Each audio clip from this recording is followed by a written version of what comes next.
Yes, yes, yes. Good morning. Welcome back to the Football Terrace.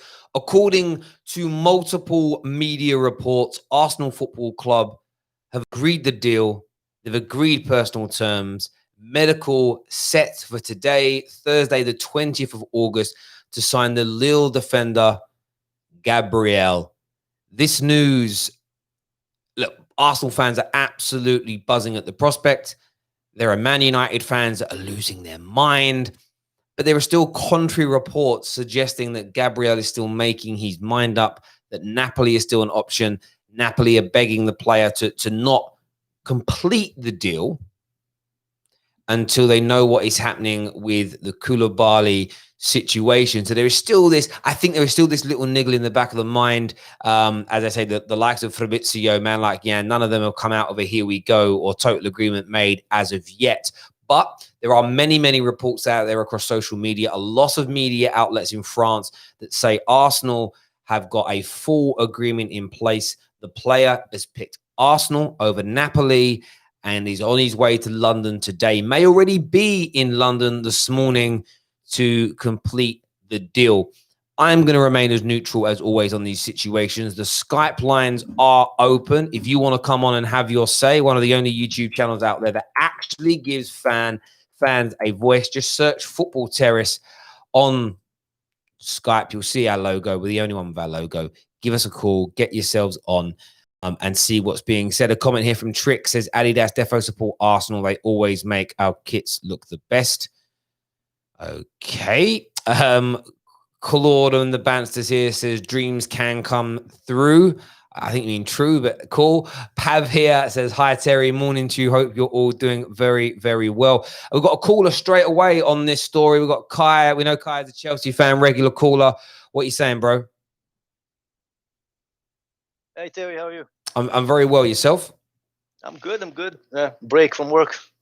Oh, nice. No, do you know what? I'm on a little break now. I've been up since I had some calls with some clients of mine in China this morning, so I've been up since the early hours talking to them. So I thought I'd take a break, do a little stream with my wonderful viewers. Give me your take on this news about Arsenal having a medical today for Gabrielle. What's your views and opinions? You know what? I always banter Arsenal, and you probably know that. But you know what? They're actually finally signing the players that they need. So good for them. Good for them. I'm not going to make jokes at the fact that he came from Lille, the fact he doesn't have a picture on whoscores.com. We're not going to make those kind of jokes. We're not going to make these kind of jokes. They signed. From what I've been told, he's a good player. I don't watch League One all the time, and neither do Arsenal fans, even though they like to pretend they say do. that they do. Yeah, they do. It's good. I think it's interesting for me. Like I've said this all summer about this kid, and I'll remain. I think he could, like you said, he could end up being an excellent signing in the very same way that Saliba could be. Napoli were looking at Gabrielle as the replacement for Koulibaly, and so there's definitely talent there. I think where my frustrations come in are these two lies that are being spun with this story. Number one is people pretending that they knew about Gabrielle before the big links to Napoli and Arsenal that came up in around end of June, early July time, because I've done it with 5 big Man United accounts and 4 big Arsenal accounts where I've searched their at whoever they are, and Gabrielle's name and or surname, and I've done an advanced search with multiple types of, and they've never tweeted about the guy. I've also watched particular football channels regularly because I'm a YouTuber. I watch what others are talking about, and again, I've seen nobody. Like you get the shows where who would you bring in as a centre back? I'm not seeing any single fan they mention him. So my that's one thing that's frustrating me, that people are trying to pretend that they know an abundance about Gabrielle. They know how great he is. With like they're pretending like they knew who he was before he was linked. So that's frustrating. The other element is also Man United fans this morning twerking, and I am calling you out, Saeed. You're my guy. I love Saeed, but I think he tweeted something along the lines of, if Man United losing out Gabrielle to Arsenal is like a new low for the club, or it's embarrassing. And I'm sitting there thinking, the biggest transfer experts in the world have informed us that Man United have made no official approach. Not interested in it. They're not interested in him. Now, you may disagree. And my point is, so you add those two things together. One, you don't know anything about this guy because you've never really seen him play. You didn't even know who he was 2 months ago. Yeah. And because Man United are not interested in him, that makes you angry because Arsenal are getting him. I say, drop the bitterness. Let's turn around and say, well done to Arsenal for pulling off this signing as and when it goes through. But let's all sit back and wait and see how the land lies in the cold light of day. Because, and I'm talking to United fans here that are panicking about this deal. I remember the outcry when we didn't sign Manolas, when we didn't sign Mangala, when we didn't sign Otamendi. I remember last summer when we didn't get João Felix. Everybody was, oh my God, we're terrible. You know what I think? Who cares about those deals now? Yeah. I think United fans are more frustrated about the fact that Arsenal got him and they didn't. That they're more concentrated about the banter that they're going to get from Arsenal fans than they do care about if the fact that he's going to improve the club or not. You know what I mean? I get that. And for me, this is the thing. I don't get frustrated so much about what other teams do in the market. I just, there's a big link out this morning from The Athletic that Man United is still heavily monitoring Upamecano. Now, I don't think Upamecano is available this year. I'm just painting. This is why I'm learning to do this as I get older. Relax. What if we don't go for Gabrielle this summer, but we sign Jimenez or we sign Upamecano in January or next year? But the idea is that we're waiting for that deal to come to fruition. It's about just relax a little bit. Like we didn't sign Bruno in the summer and we didn't sign somebody else. I'm so happy we waited for him now. I just think that there's this, I know we've had O'Shea on many times, the instant gratification, but it's more the fact that people are out there pretending. And I mean, it's like they're literally pretending they know how good this player is. And the fact is, no one knows how good he is. Not a single person. We've added Daniel Williams to the stream. Daniel Williams, welcome back. Devil in the details in case nobody knows. Give me your views, mate. You know what? I'm glad you call out Saeed, because I was in the chat like, is Terry going to call him out? And I just heard you do it. No, mate, let me just address that real quick. I had to, because for me, I like Saeed. I think he's funny. Some of the things he says make sense. But on this particular situation, for me, it's a catcall to write. I don't think he even believes what he said himself about it being embarrassing. I believe it's a catcall to rivals for attention. And look how much attention his tweet has got from rivals. You know what? Unbelievable. Once I saw that, at that point, I was like, I can't take this guy serious on anything. He can't believe what he's just tweeted. Because then he put a screenshot when Duncan Castles, I think it was, said something about the transfer or Samsung, whoever it was. And it's not even a concrete, like, if you look at the language, it doesn't even say Manchester United made a bid. Yeah, and if you're taking Duncan Castles seriously as a Man United, we all know he has an outright agenda against Ollie and against Man United. But it's again, and this is what I would say, he's a massive part of the United stand. The United stand regularly have Fabrizio on there, to give. It's almost like you're ignoring your channel's own content creators to push an agenda. Like United haven't bid for Gabrielle. We haven't even made an inquiry into Lille about Gabrielle. And no, to be fair, I think we wanted to be kept like what we wanted. Let us know what's going on. And we're on the peripheral. But you and I, Terry, know that in football that means nothing. Like, of course, to a football club, like, yo, let me know. That's like saying to your boy, like, oh, you guys going out on the weekend? Yeah, let me know where you guys are going. Like, I might pass through, I might not. It's one of those situations. It's not that deep. I'll be honest though, I wanted him because I did want Gabrielle just because, like, statistically, he's dominant in some very, very key areas compared to players in that league that I do know. Okay. Can I ask you? Which site did you get the statistics from? Confess. Let me finish. Yeah. But I confess I haven't seen him play. So I just looked at it like, you know what? This guy looks dominant statistically in areas that are important. I haven't seen him play, but at 22 mil, whatever it is, I mean, we paid 12 mil for Daniel James. 22 mil. Yeah. No, I like it. On this guy, and I get that. I would have minded it, but I'm not going to cry because we didn't get him. Yeah, I think the same on that, mate. And this is the thing with all of it. Like, if we'd have signed him, I said this a few weeks back. If we got him, I'd be supportive of it. If we don't get him, I'm really not panicking. I'm really not so worried. I'm really not. I'm not going to throw my hands up in the air. In relation to it, it's because I don't know enough about him, and this is where the outrage comes in from fans. Oh, we should have got him. based on what? I mean, like, you're not really basing it on anything other than, you know, as you said, you haven't actually seen him play. I mean, imagine he comes in and 10 games in, we're like, this guy's an absolute clown. No, well, I did a bit more research, and what I found is what Arsenal fans will find. I'll say to any Arsenal fans listening, be careful, like, trying to banter United fans on this, because he's still young. He's still going to have some errors. And in your defense, like, for me, if he started next to Maguire but had some faults, but had the pace and the tackling to get out of trouble, he can grow. A bit like Gomez. Like, if you took Gomez away from Liverpool, for example, you put him in that Arsenal defense, you'll see his weaknesses all the time. Do you get what I'm saying?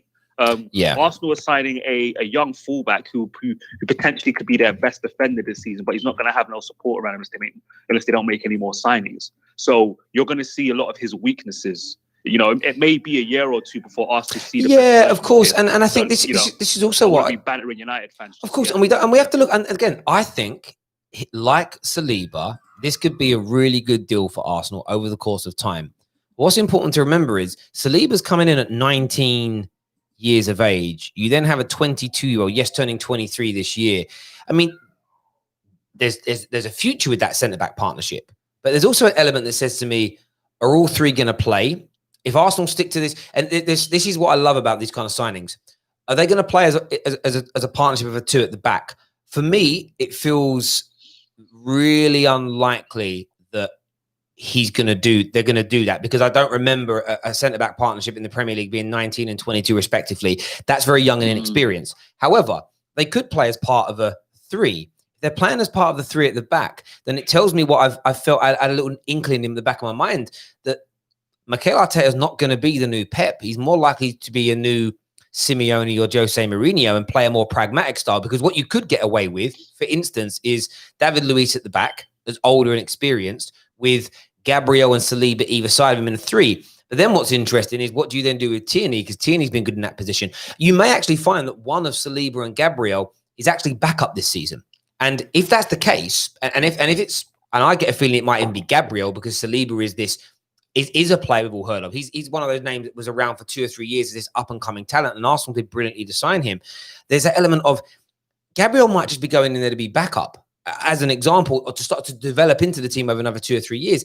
Maybe that isn't what Man United, and this is why it's logical to think about it. Maybe we're not looking for a player who is 2 or 3 years away from being ready to play. Maybe we are looking at more of an Upamecano who could literally come into our defense and make it better overnight. And I think that's why I don't get triggered about it. And I'm putting out there as an example for me. That's why I'm not being triggered by these deals, because I think to myself, Ollie for me has a very successful conversion rate so far in the transfer market. So I have faith. I'm putting faith in him. Does that make sense? I'm not going to allow myself to throw my toys out the pram because I don't understand why we're doing one thing and not another.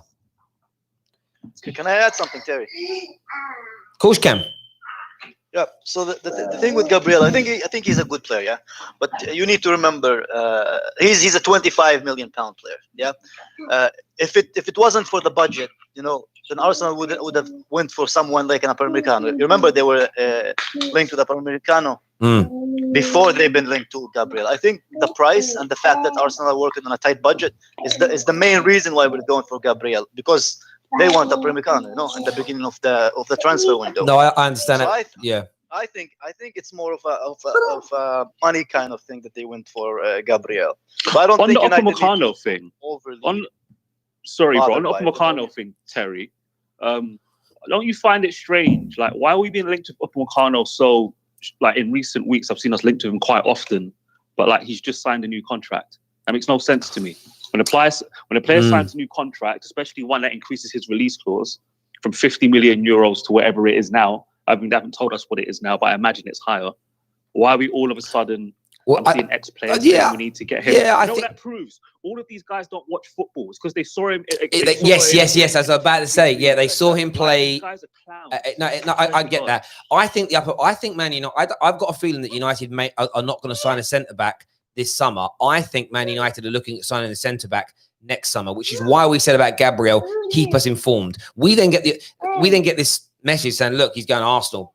Are you going to come in or not? And we've gone, no, we're not. That's very different from a rejection. And I think that's where, listen, and I get AFTV and DT and all these guys that go, rejected. And of course they're going to sit there and say it. They said the same thing about Pepe last year, but it turns out when Liverpool come out and speak about it, Liverpool were monitoring him, but decided that we didn't want to go for him at this point because he's not going to get into our team. It isn't worth £72 million for a backup player at this stage.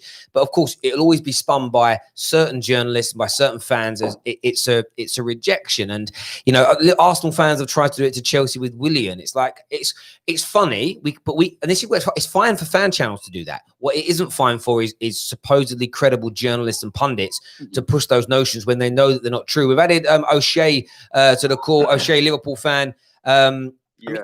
Firstly, thoughts on Gabriel as a player, what you know about him, and secondly, what do you make of Arsenal fans trying to turn this into another Pepe saga that he's rejecting big clubs for them? What's your views? Yeah, look, I'm not going to lie. I've not really seen too much of Gabriel, so I can't really comment on that. I hadn't heard before Arsenal were interested in him. I had never heard of him before.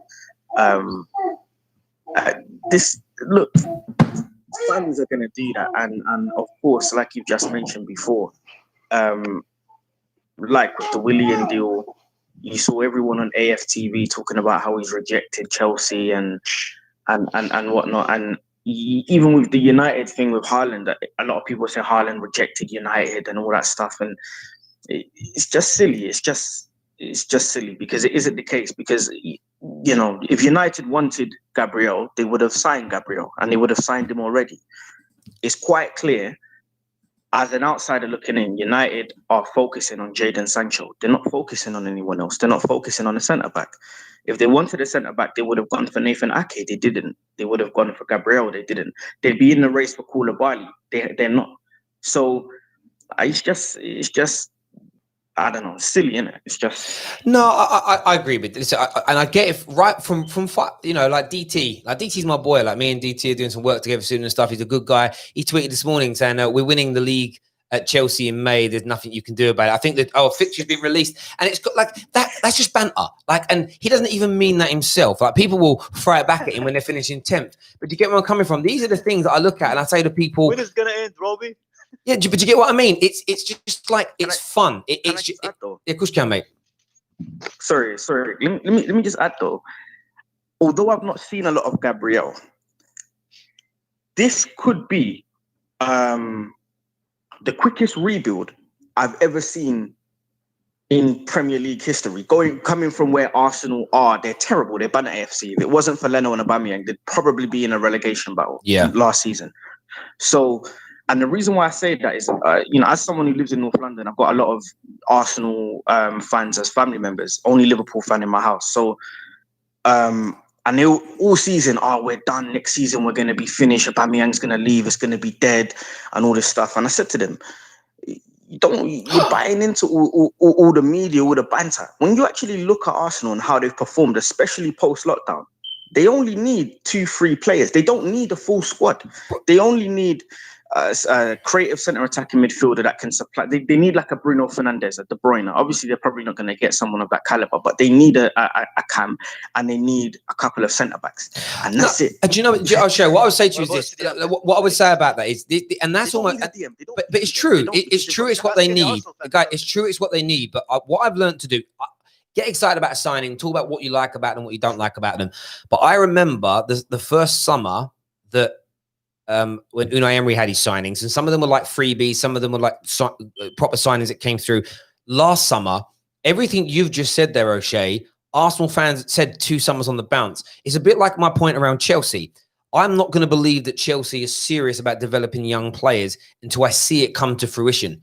Like my point is, I see Man United have a really good summer and a really good January transfer window. So I now have a lot more faith in Ollie leading our transfers. I didn't have any faith in our other managers because LVD would have his first year, barely any of his signings would pan out. So the next summer when you sign them, you're like, I'm not really feeling it. Jose's first summer, I love the signings. By the end of that first season, I wasn't so psyched because I wasn't impressed with the majority. Do you get where I'm coming from? You got that? Well, maybe it was more after the second summer with him. And that's what I would say to Arsenal fans. Yes, you don't know how good or bad Arteta is at assessing players that he wants yet. I would say don't get overly gassed and go forward. On that, just changing the subject slightly, fixture lists are out. Man United's opening Premier League fixtures It was meant to be Burnley away, but that's been postponed because of Europe. Man United's opening 5 fixtures: Crystal Palace at home, Brighton away, Spurs at home, Newcastle away, Chelsea at home. That's our first 5. That's 5 wins. Hang on, guys. Let me just go through the other teams first of all. 1 sec. Liverpool's is interesting. They play Leeds at home, Chelsea away, Arsenal at home, Villa away, Everton away in their first 5 games. I think it's a really tough opening game of fixtures there. Arsenal's is Fulham away, West Ham, Liverpool away, Sheffield United at home, Man City away, and Chelsea's reads Brighton away, Liverpool at home, West Brom away, Palace at home, Southampton at home. I would probably say Chelsea have probably got the easiest start of everybody there. You know what? I think Brighton. I think Chelsea away to Brighton on the first day. Don't be surprised if they draw or lose that game. If that's a mad 2-2. If they win it, they'll win it like 5-3. But don't be Brighton away. Brighton. Why do people sleep on Brighton? Listen, as a Premier League football fan, because a lot of the games are dead. Like that Fulham fixture on the first day, I won't be watching that. And there's a lot of games I won't be watching on the first day. I look for teams that challenge the rival teams that I watch. So when I watch an Arsenal game, I want to watch a team that's going to give them a little bit of a challenge. Brighton away is a challenging game for people. It's not an easy match. They play 4-4-2. Centre-backs today do not like playing against 2 strikers. And I think that's one. Anybody who thinks Chelsea are just going to brush them aside. I think you're sleeping on Chelsea, my friend. No, I hear that. Sleeping on Chelsea. I just don't even find no defenders yet. You know what I find? You know what? Go on. You're a Liverpool fan, right? No, I'm not. Oh, I'm not, but go on. Oh. We'll see. We'll see the second game of the season. I think Liverpool are getting too cocky, you know. Well, what I like about these fixtures, I like from a rival's point of view. I think Liverpool are going to what they do in there. I said like it'd be interesting to see that. But if you look at that's their first 5 games, Liverpool, right? So as I said, they play Leeds, Chelsea, Arsenal, Villa, Everton. Their next 5 games: Sheffield United, West Ham, Man City, Leicester, Brighton. Like they've got I would say for an opening 10 games, that's quite tough, especially those opening 5. If they walk away from those opening 5 games with 12, 13, 15 points, they're winning the league. In my very humble, straight on, guys. I've got a few guys. 1 sec. I've got a few super chats to do. We've got a few more callers added. First super chat from Edward said, "If Maguire costs 80 million, God only knows what Upamecano would cost." There's a buyout clause, so it's about 50 million pounds. So it doesn't matter that when there's a buyout clause, the price of other players becomes a complete and utter irrelevance. Zaza with a super chat says, "Terry, people like DT claiming we didn't bid for him because he already agreed with Arsenal for United, was never a chance he'll sign. This guy spins a story." Yeah, but DT's meant to spin the story. He's a fan. That's part of banter. My issue isn't with fans bantering each other. That if you can't take banter from a rival fan, get off socials. Where I get frustrated is when genuine, supposedly credible journalists lie with information and twist information because they're more... They care more about twerking than they do actually being credible reporters and journalists. My other problem is when people don't back their own club. What real Man United fans should be doing today is saying, "What are you chatting about? We didn't even bid for your guy. You know, we didn't even look at him because he weren't good enough. You know, we passed him by. He was a 10-2 for us. If we were drunk at 2 a.m. and lonely, then we would have turned to him. Just banter him back. But instead, it's like, no, I'm going to twerk to this, and hopefully the big Arsenal fans on socials will retweet and tweet me, and that'll give me more traction. That's what that is all about. Another super chat here. Sorry to do this. It says, "Clubs," this is from Who Me. It says, "Most clubs, if not all, a massive change means 2 to 3 players in, 2 to 3 players out. People think 6+ signings rarely happens. People need to be realistic for change. Dismantling and starting again is gradual." Absolutely right. A prime example, when Liverpool sold Bale and went and bought 6 signings that summer, how poor were they the next year? Didn't work. Couldn't gel the team together. Tottenham. Absolutely. We've added a few more. We've added a few more callers here. First up, I had to mute you because it sounded like you were outside. I added Claude to the show. Claude, what you saying, mate? What's your views as a gooner on Gabrielle to Arsenal? You'll need to unmute your line, mate, if you can hear me, because I had to mute you because it sounded like you were in the street. I don't know if you're going to speak. Doesn't look like he's going to speak. But Monstar's been added as well. Monstar, what's your opinions on it all, mate? See, this is I Terry, if you remember, I was one of the first people that mentioned Gabrielle on the stream, and this was back in May or something, innit? I said I said Chelsea should sign him. So I'm not gonna lie here. I'm not happy that Arsenal are getting him, if they get him. And with the fixture list, Chelsea are winning the league. That's all I gotta say.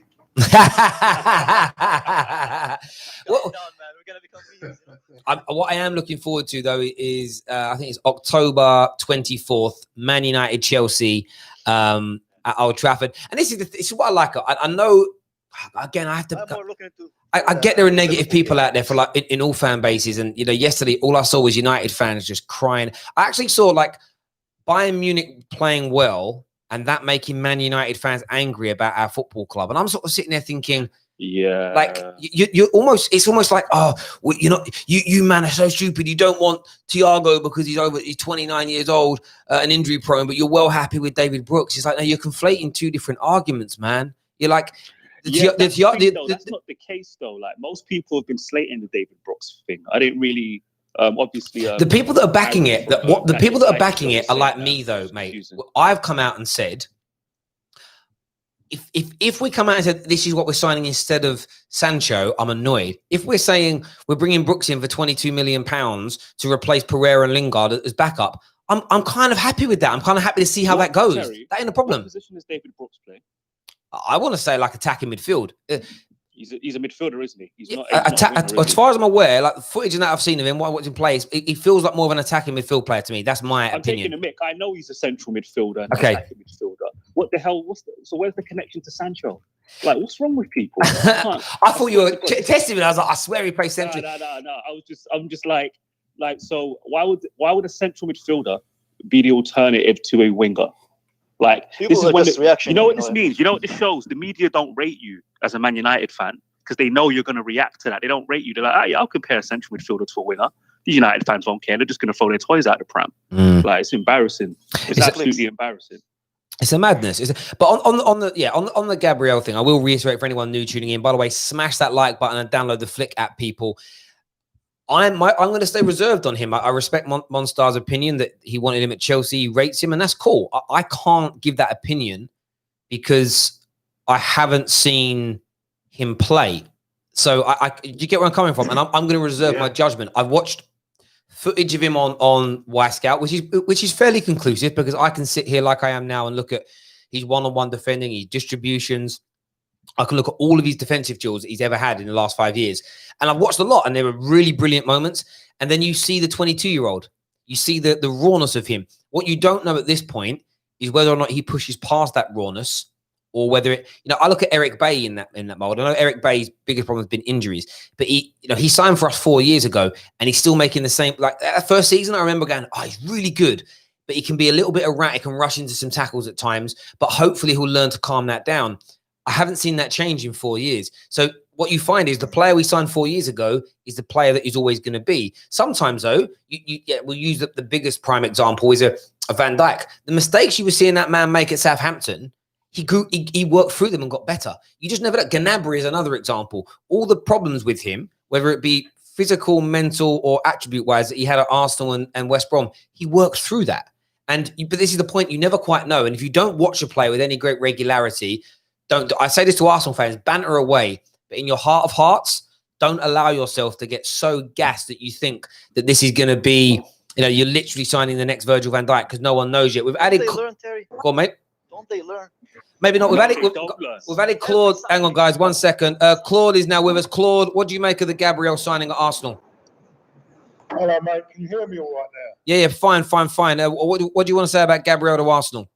I'm going to be honest with you. I'm one of those that I do know nothing about the guy. It's only what I hear from other people, like experts around Europe, that I don't know nothing about him. But I'm going on what experts are telling you. I know there's a lot of people that say they know a lot about him, but apparently he's a very talented centre half and. Is good on the ball, which I think what Arteta wants, a centre half that is good on the ball as well. So I'm quite optimistic. But the only thing that worries me about it, Terry, is if we've got two centre halves that are inexperienced together, and that worries me. It's two young centre halves.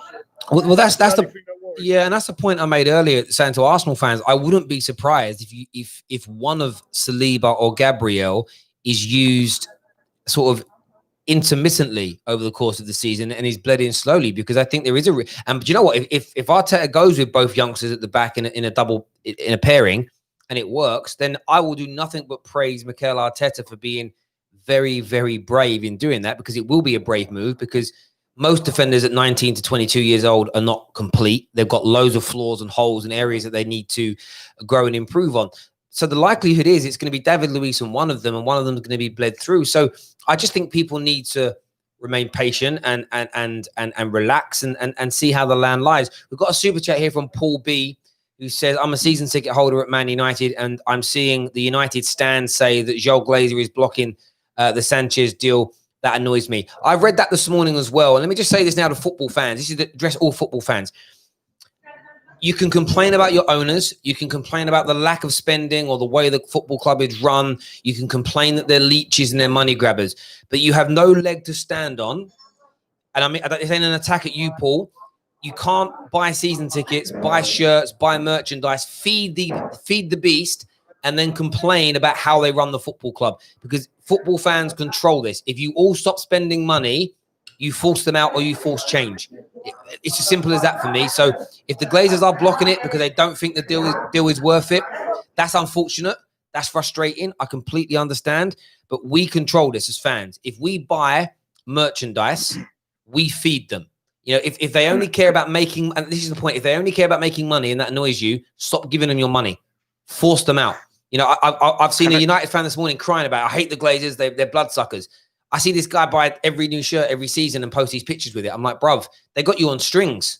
You're literally a slave to them. Stop being a slave to them and cut your ties financially until there's change. If you want to spend your money, do that, but don't then moan about the way they run the club, because we know what the Glazers are about. They will spend money, but they spent it badly. But what we do know is that £1.8 billion has been taken out of this club in the last 15 years. 1.8 billion. It's almost double the amount of money that the Sheikh has put into Man City. Just let that sink in for a minute. If we had the right football minds running this club, and that's our money, that is, we've not had one penny of investment from anybody else. 1.8 billion. Imagine an extra 1.8 billion having been invested in Man United in the last 15 years with real genuine football minds running the football club. There's no way we'd be where we are. So I've got an issue with the Glazers in that regard. I do my own personal thing towards them in terms of what I do and don't spend my money on. But my only ask is this: if you actually care about the Glazers out, if you actually think they're leeches, don't spend money on the football club. If you do, that's your right. I won't challenge it, but please don't bitch, cry, and moan. That's not addressed to you, Paul. That's a general message to football fans about all your clubs. If you ain't happy with them owners, stop giving them money, because you're not supporting your club. You're feeding the habit. It's like having a child hooked on drugs.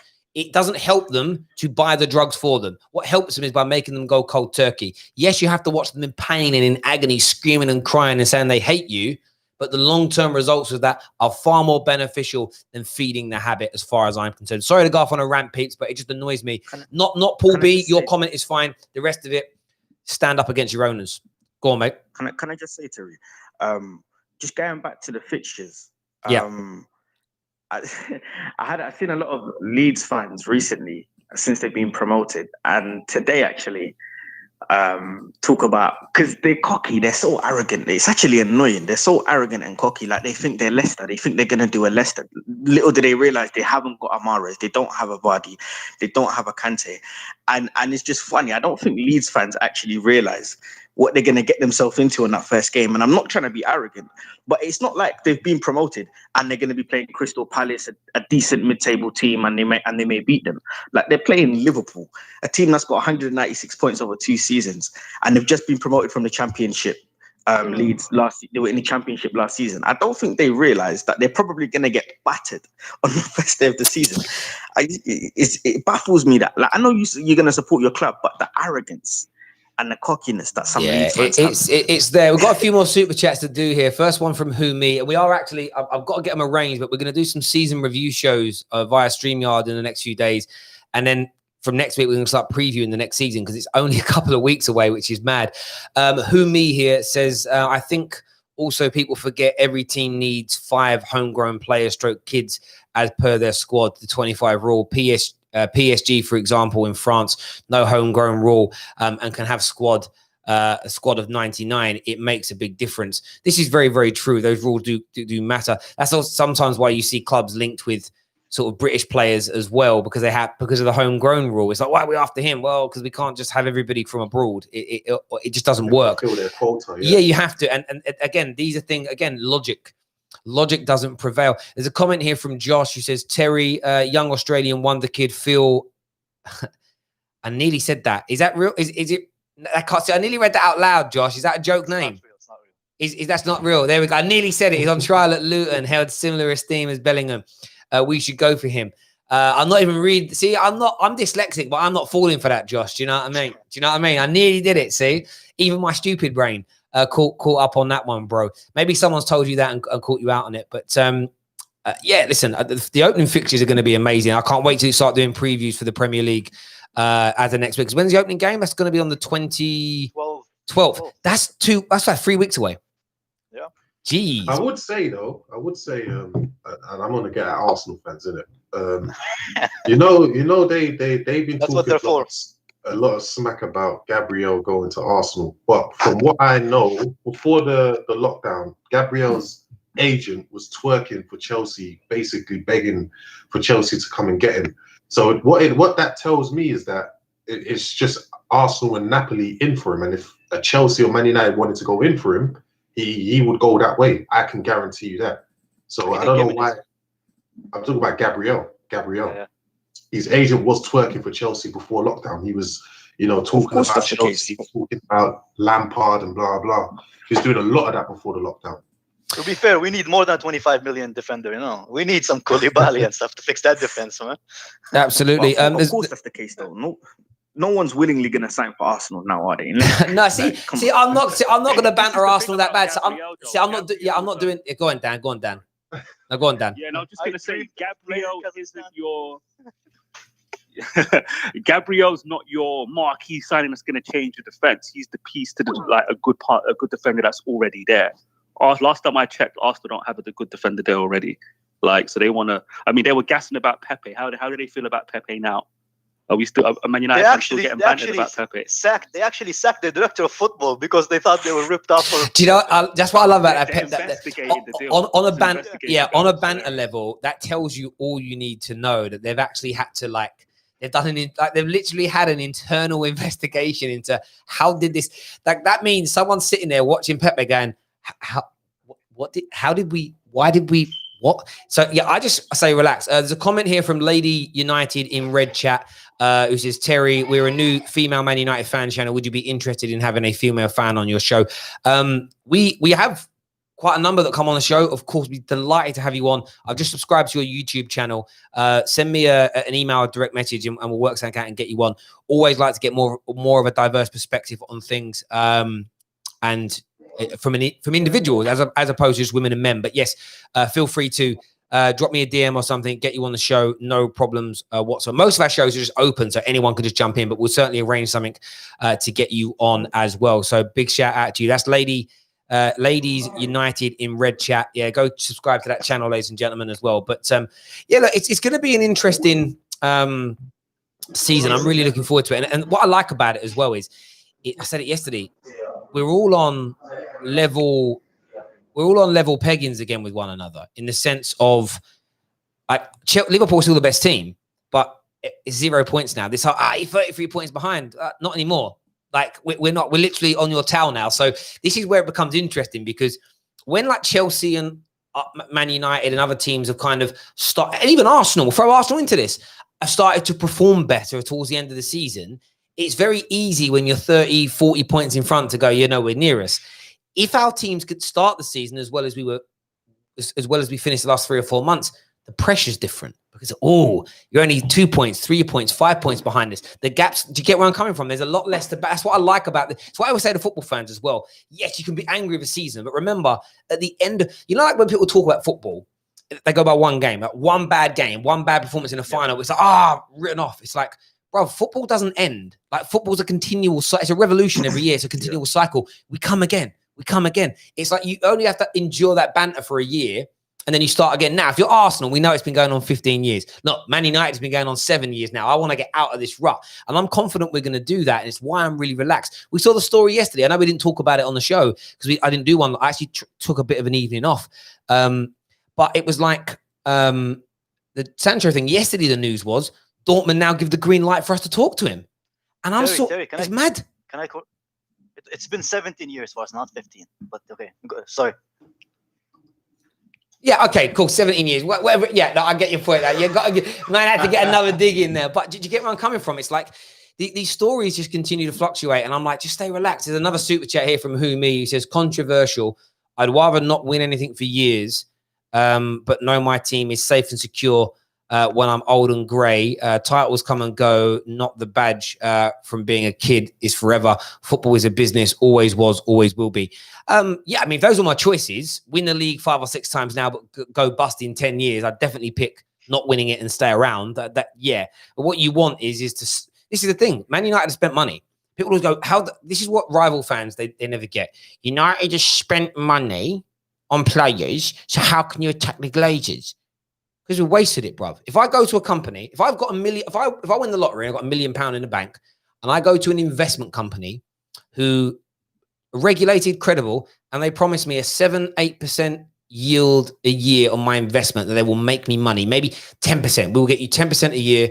You know, we've got a succession rate over the last 15 years. No one's lost any money. The fund is great. If I invest with them and they lose half my money, all my money, it doesn't matter that they've got a great track record. It doesn't matter that they did all the right things. Their approach still lost us money. The Glazers may have sanctioned £800 million to be spent, but how much of that was a good investment? It isn't just that. And when we say backing a manager, it isn't just spending money. It's buying right. I.e., Arsenal fans, your club is investigating the signing of Pepe because it isn't that you spent it, it's that you wasted it. And for me, I'd rather not spend and be like we have been than hemorrhage £800 million on players that were wrong for the club. That actually feels worse, in my opinion. It's throwing good money after. If you hire a building company to build you a brick wall and you pay them £1,000 and a brick wall's falling over, what's your missus going to be more frustrated with? The bad job or the fact that you spent money on the bad job? Trust me, it's the money. And that's the thing. She's going to be more angry that you picked a bad person and your judgment was bad than if you were a bit of a skinflint and you didn't spend money. Like, trust me, like, that's how life is. So on that, I agree. You have to spend money. You've got to spend it in the right place. It's as simple and as straightforward as that for me, as far as I'm concerned. But boys, I appreciate you all coming. Actually, David didn't speak. David's in the group. David didn't say nothing. I don't know where he's gone. If David's still there, Chewbacca Mark II. What you saying, bruv? David. Is David being told off by his mum? She like, what are you doing on the internet again, David?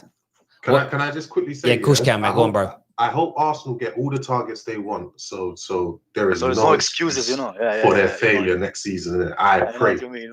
I want them to get every target. When is it gonna end, Robbie?